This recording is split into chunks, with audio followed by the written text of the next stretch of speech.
to stop preventing. Oh, the athletics in it. She stop. She do any. If to say now football, first time.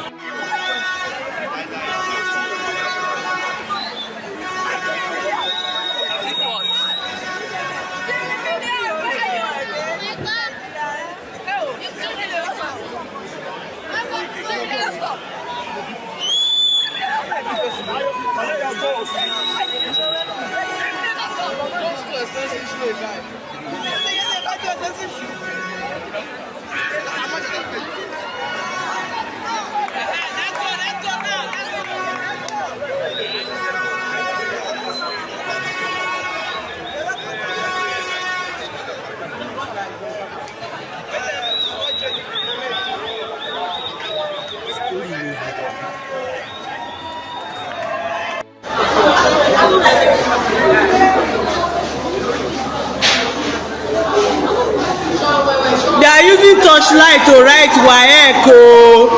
Even during my time of lantern, we not use torchlight write WAEC. It's not okay. Paper that is supposed to start by 2 is starting. They brought it by 6. No light in the school, and it's hiding. It's using torchlight to write WAEC in Unity Model School, Asaba, state capital, not in a village. Live and direct. WAEC must write exam by 9th. What's the name of this paper? People are still writing. See them now with WAEC calculator, writing by 9th. After they will say Tinubu is bad. This is wickedness. Writing exam by 9th. The paper, they are supposed to bring this paper by 2. They stay till 9th. After they will say it's Tinubu. It's Tinubu that told WAEC to come.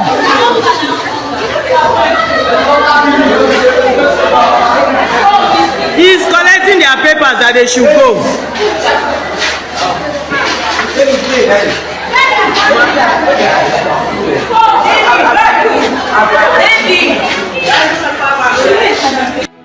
So, in what looks like a bizarre event, WAEC candidates are writing exam in the dark.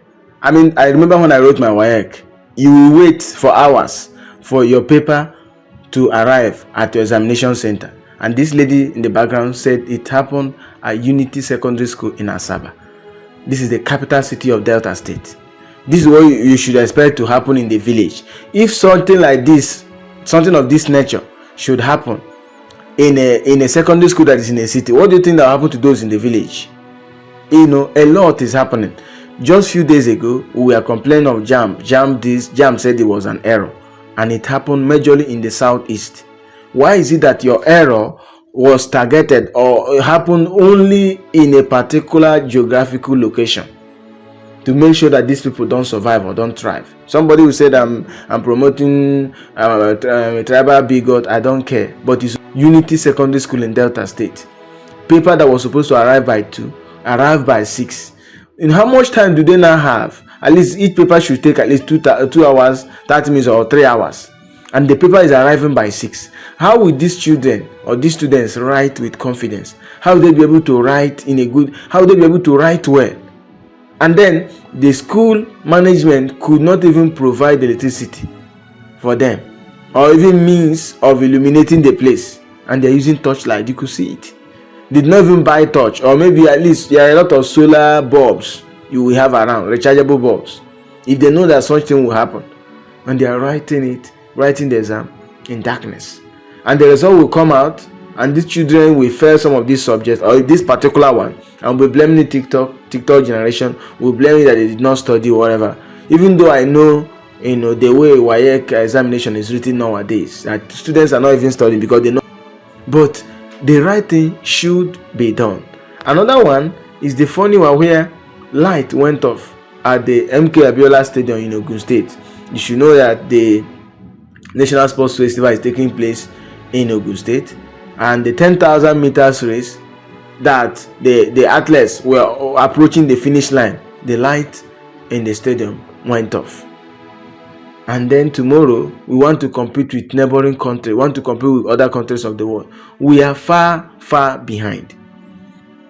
Of all places, I mean, not even when there is a competition going on, athletes that were in the race to finish the line for the 10,000 meters race, we are confused. The light went off, and thanks to the guy who was at the front, who made sure that he finished the line. Now those judges, those that will be judging now, that will be able to see who finished the, to know if there are two people that finish the line at the same time, how will we be able to record or know the person who won the race? You'll not be able to know. Nigeria, everything there, we don't have maintenance culture, we don't have standard. Every available standard we have in this country has now been watered down, and these people that are at the helm of affairs, you will see them get away with it. No punishment, no sanction. The JAMB registrar came out and cried that he has failed, he has failed. He was shedding those crocodile tears because so many people rose up to condemn the way JAMB examination was handled. So that was why he wanted to show public remorse. But there is no remorse. Now, the JAMB exam that they wrote the second time, they said the result will be released last week Wednesday, because this is a new week now. It wasn't released.